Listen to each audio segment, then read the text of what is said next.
Welcome to the Fearfully and Wonderfully Me podcast, a podcast designed to help you increase your influence, develop your leadership, and maximize your results. Hello, everyone. Welcome to today's episode on striving, thriving, and surviving the holiday season. It's difficult to believe, but as I record this episode, we're already in the second week of November. And the holidays, Thanksgiving, Christmas parties, New Year celebrations, all of that is just around the corner. And we only just finished with Halloween and Halloween candy. In fact, you may still have some extra Halloween candy laying around. And it's interesting because we talk about this as a season of joy and celebration and family, and certainly plenty of opportunities to gather with friends and family and celebrate the end of the year and that sort of thing. But it's interesting because I also hear so many people talk about how stressful the next 6 to 7 weeks of their life is going to be around this season, because you're already busy with doing life, and then on top of that you add things like holiday parties and get-togethers and the need to go buy extra gifts for Dirty Santa or Secret Santa.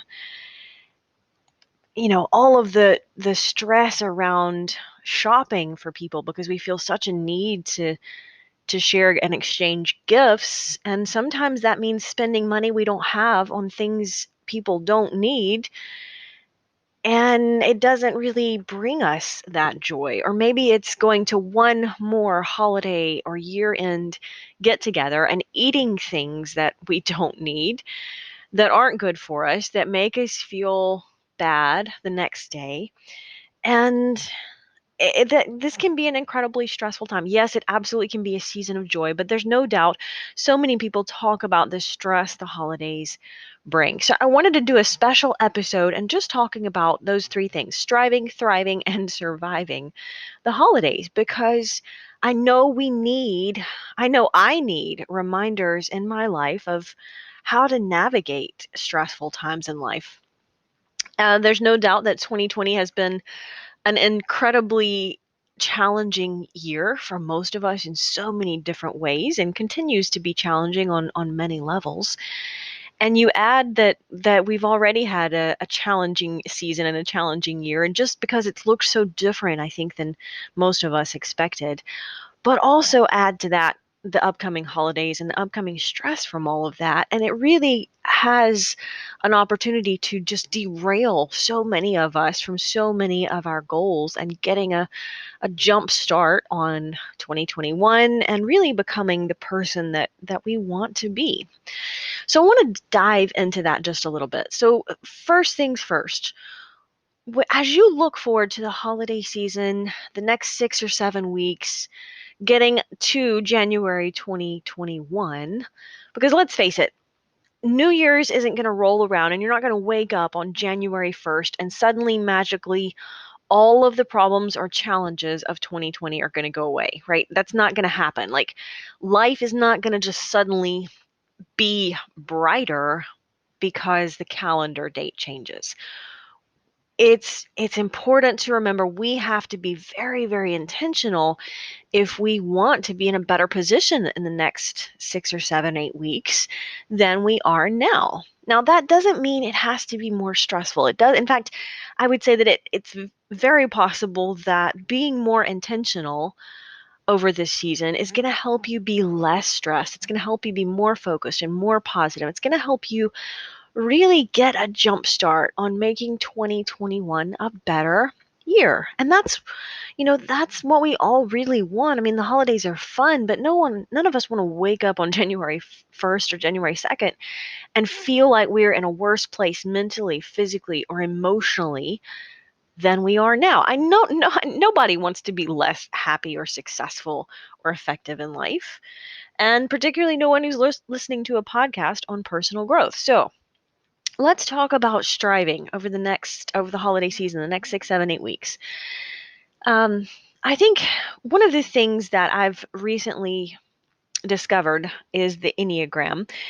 And I like the concept of learning more about myself and self-awareness through, learning about myself. And the Enneagram seems to be a great tool to help me do that. But one of the realizations that I've come to realize is I'm a 3 on the Enneagram, which means I'm an achiever. I'm a doer. I'm an accomplisher, I guess. And I really, that shouldn't surprise me. The name of my first book was called Achieve. And so when I recently read The Road Back to You by Ian Morgan Cron, I really, it didn't surprise me a whole lot to learn or really relearn that I am an achiever. I've done a lot of work on personal growth and self-awareness and developing myself and the knowledge of my strengths and my weaknesses. But what I did find insightful as I read about achievers is that they are just wired, that I'm just wired to accomplish. It's just in my nature. It's a strength, it's a gift. I have a to-do list and a to-done list, and you better believe that if it's a priority in my world, it's going to get done. And now I'm not going to dig too deep into the strengths and weaknesses of that personality type, but what I want to share with you is I've come to realize that, well, number one, not everybody is wired that way to be productive, to be effective, to accomplish things, to be a just do it kind of person. But what that's also brought me to the realization is that because this is a strength for me, I'm better equipped to help people who aren't by nature this type of personality. And by that, I mean sharing some of the insights that I've learned, some of the things that I didn't even really consciously learn. It was just intuitive to me. Here's how I set goals. Here's how I achieve things. Here's how I focus on growth and meeting the expectations and targets that I set for myself.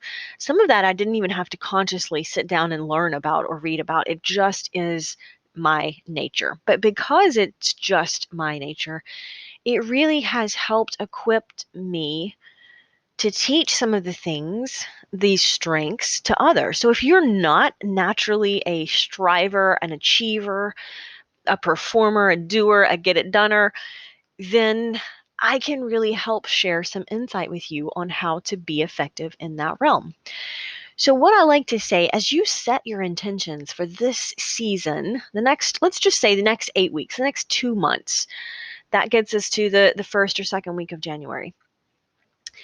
I would just encourage you right now or sometime this week to sit down and take a few minutes and plan your priorities. Plan your priorities, because here's the thing. If you don't plan your priorities, all the prioritizing in the world of your planning isn't going to help, right? The trick is to plan your priorities first. It's interesting because there's a quote here, and I may not be sharing the last name right, but Kofi Annan says, "To live is to choose, but to choose well, you must know who you are, what you stand for, where you want to go, and why you want to get there." So I would just encourage you, as you think about striving over the next 2 months, sit down first and plan your priorities. What do you want to accomplish in the next 2 months? Make a list of the most important things, the absolute priorities. Now, here's the thing. I'm going to challenge you to keep these priorities. Your list can be as long as it needs to be, right? I know there are lots and lots and lots of things you want to accomplish over the next 2 months. Absolutely get that list, brainstorm on it, write down everything that you want to get done, right? But star or highlight or circle or underline 3 or 4 of them. And those are only the things that you're going to circle, star, or highlight are your priorities, like the most important things. If these 3 or 4 things don't get done, then nothing else gets done. Now, I'm going to encourage you that those priorities, those 3 or 4 things, don't necessarily have to be tasks that you accomplish. They also could be goals or outcomes. So, for example, you might have a list 8 miles long and it says things like go Black Friday shopping and buy presents for 18 members of the family. Buy wrapping paper, wrap presents. Remember to buy an extra Secret Santa gift, and so on and so forth, right? Your list is absolutely going to have things on it that you need to do. Oh, remember to get a teacher appreciation gift before school gets out. Whatever it is. You're going to have a list 8 miles long of stuff. But your priorities may not necessarily be just things that you want to get done. Your list should also include things like outcomes, like in 2 months, over the next 2 months, I want to have a season of peacefulness and joy or happiness. I want to feel better about my health in 8 weeks than I do today. So you see where I'm going. These things absolutely can go on your list. You've got a to-do list of tasks and things you want to physically do, but also don't forget to include goals or outcomes. So, and that's what I mean. When I say plan your priorities, I want you to look at the next 8 weeks with a sense of what truly is most important to you based on your values. Because I guarantee you, in 20 or 30 years, you're probably not going to remember what you gave Aunt Susie for Christmas. She might not remember what you gave her for Christmas. We don't remember gifts in the same way as we remember positive experiences and feelings, and how should I say that? As much as we remember the feeling, that all-encompassing feeling. And as you look back at the next 8 weeks, you want to remember the holiday season of 2020 as being one that was a bright spot in a really challenging year. You don't want to remember it as just another challenge in a challenging year. So what's most important to you? And if that is cutting out some of the hustle and bustle this season so that you can spend more quality time with your children or your spouse, or more alone time, or more time dedicated to you, then I want you to absolutely go for that. But first things first, plan your priorities. When it comes to striving, we absolutely have to be intentional about setting those priorities. And, if you need to create a date with yourself on the calendar of this is when I'm going to exercise every day for the next 8 weeks, or maybe it's not every day, maybe it's 3 times a week, right? Whatever the solution is for you, get that priority down and don't negotiate it. If it is a priority, then it's a priority. So don't renegotiate those priorities. When we talk about thriving over the holiday season, that kind of brings us into this second point. Don't throw out the window the healthy habits that you have created in yourself up until this point, or whether it's this year with COVID and being, in a season of working from home. And so now you have more time to get that morning walk in. If you've had any victories, or created some great healthier habits this year, whether it's drinking more water or getting a little more exercise or spending more time with the kids, whatever it is, don't throw those out the window just because the next 2 months are going to be stressful. In fact, it's almost more important to hold tight to those healthy habits that you've created, because you want to build on them. You want to leverage them. And if you throw them out the window and say, I'm just not going to worry about health and exercise or what I eat, or growing myself for the next 2 months, I'm just going to deal with the season. If you throw all of that out the window, you're not going to be able to build on it. You're going to find yourself slipping back. And so you're going to start 2021 behind the curve from where you could. And you don't want that. I know you don't want that. I don't want that for you. So thinking about the habits that have helped you be successful and navigate 2020 successfully this year, and remember to be intentional about thriving in this season. Now, I'm a big believer in a few key habits that help us thrive.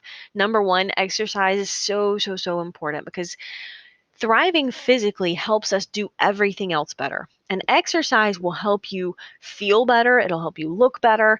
It'll help you have more energy. And I guarantee you are going to need energy to get through the next 2 months. You need to move your body, because moving your body gives you more energy and helps you be the best person that you can be. And that's what you want as you head into the stressful holiday season.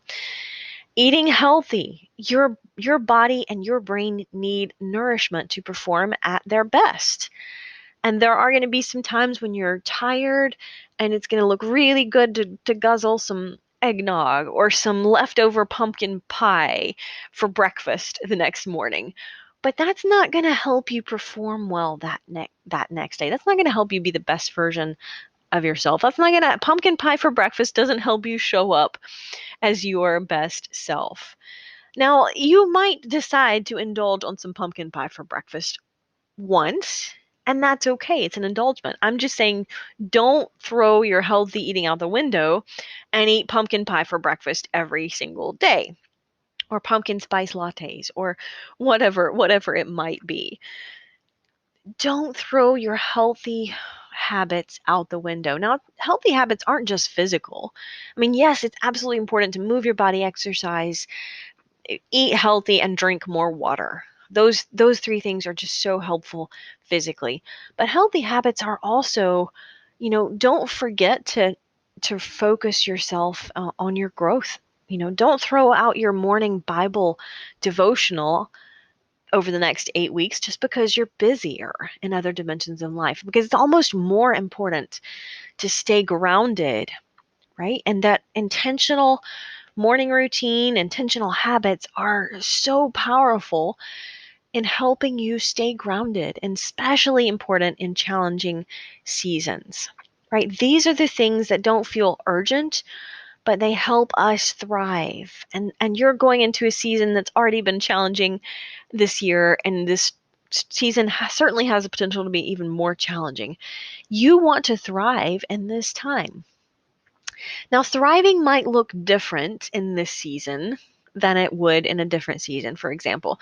If there's no doubt, if you're doing more and trying to accomplish more, you're struggling at some level.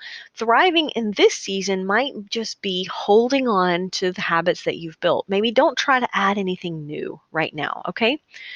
If that's not the greatest time for you to start incorporating new healthy habits, that's okay. January is coming. And let me tell you, I've got 2 upcoming virtual workshops. If this is an area of interest for you and you want to talk about growing yourself and your potential starting in January, because you don't want to take on anything more challenging right now, I get it. I totally get it. So I've got 2 virtual workshops starting in January that are going to help you do that. I've got the Power of Effective Planning Prime Time, which is all about time management, managing your priorities, scheduling priorities, and it starts from a value-based perspective. So this really is talking about how to set and achieve goals that are important to you, how to set boundaries, how to increase effectiveness at home and at work. And again, this is a strength of mine, which is one reason I'm so passionate about it.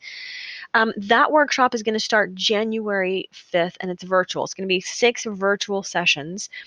And then I've got Fearfully and Wonderfully Me, Become the Woman and Leader You Are Destined to Be. So this really is a personal and professional growth workshop specifically for women. And this one starts January 9th. So it's going to be a Saturday morning. So if Tuesdays aren't working great for you for work or whatever, then join me on a Saturday morning. Now, here's the thing. Both of these workshops, you can sign up online, riastory.com/workshop.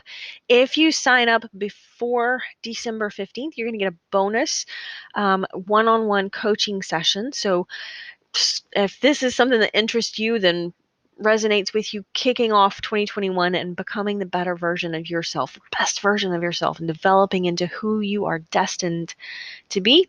2 opportunities to do that. Maybe this is a Christmas present for yourself, or ask Santa for it if this is something that interests you. But wanted to throw that out there. So this next 8 weeks may not be the time when you want to take on something new. That's okay. Plenty of time for that in January. I'd love to see you on the workshops. These are going to be very small groups of those who are committed to growth.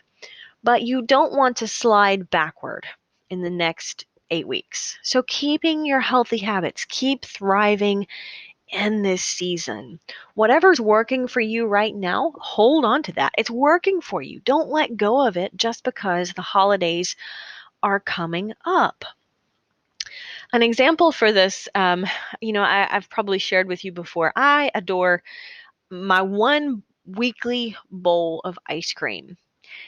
So, I mean, it's a treat. I indulge in it. It's not the best thing for me, but I look forward to that one weekly bowl of ice cream.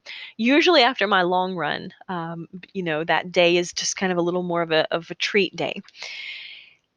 But I just need to make sure that I don't throw that out the window and say, oh, it's the holidays. Let me have not just my weekly bowl of ice cream, but also let me have an extra treat this day and this day and this day. It's the holidays and food tends to be around available. So you see where I'm going with this. If you've got a personal boundary for yourself that's working, hold on to that, right? Hold on to that. And then last but not least, surviving the holiday season. I'm just going to be straight up with you. Learn to say no. The most effective tool that's going to help you survive the holiday season is learn to say no to things that don't bring you joy. Say no to the things that don't bring you joy so you can say yes to the things that do. It's not necessary to attend every party or get together or holiday celebration that you are invited to. It's just not. If it's something that you're dreading doing, are you tired, are you're going to be up late because you're at the holiday get together for work, you don't necessarily have to go. If you're not, if decorating the house doesn't bring you joy, I give you permission to do less decorating or no decorating if that's your thing, right? I realized a couple years ago that decorating the house is great. It brings me joy, but it's a whole lot of work. And it's not just work to do, it's a whole lot of work to undo and take down the decorations. So if you want to decorate the house, go for it. Great guns, great. But if you don't, then I give you permission to not do that. If Elf on the Shelf stresses you out to the point that it's stealing your holiday joy, I give you permission to not do Elf on the Shelf. You figure out what those things are that bring you joy and stay within them. Say no to more of the things that don't bring you joy. It is just it is such an powerful, important tool that we say no to some things because you can't do everything. You can't be everything to everybody. You're going to have to say no to some things. And if you say yes to other people's priorities or other people's opportunities, then you're going to ultimately say no to some of the things that help you survive and thrive and strive in this holiday season. I can remember years past where it was like for the holiday season, starting right before Thanksgiving through New Year's, it was like a party every weekend that we would get invited to, whether that was a holiday celebration for one or more or all of the jobs that I and Mac had. And I can remember working more than one job on several occasions. And so that would be another holiday party to get together and, another something to attend. And it would just be exhausting by the end of it because then it was not just the family get-togethers and presents and holidays and cooking and baking. All of those things can be great, but it can be overwhelming if you say yes to every opportunity. And so that's the ticket to surviving this holiday season. Learn to say no. Get good. If you're not good at saying no, find somebody who is. For me, that person is Mac, my husband. He says no pretty good. He says no really good. And so sometimes I have to run things by him and he'll help give me the courage to say no. Here's something else that I've learned is also helpful. I don't like to make decisions on the spot because if I am pressured to make a decision on the spot or a commitment on the spot, then I feel more compelled to say yes. And that might not be the best decision for me. So here's the trick I've learned. I ask for time. Hey, thanks for inviting me to your neighborhood holiday cookie party exchange. Let me get back to you by tomorrow on whether that's going to work for me or not. Right? Just ask for time and then you can walk away, really evaluate, is this the best opportunity for me? Yes or no? Does this fit where I'm going? And if the answer is no, then you can get back and you don't feel near as much pressure to say yes on the spot. I hope these have been valuable for you. Again, just my Ria's top 3 tips on striving, surviving, and thriving in this holiday season. Until next time.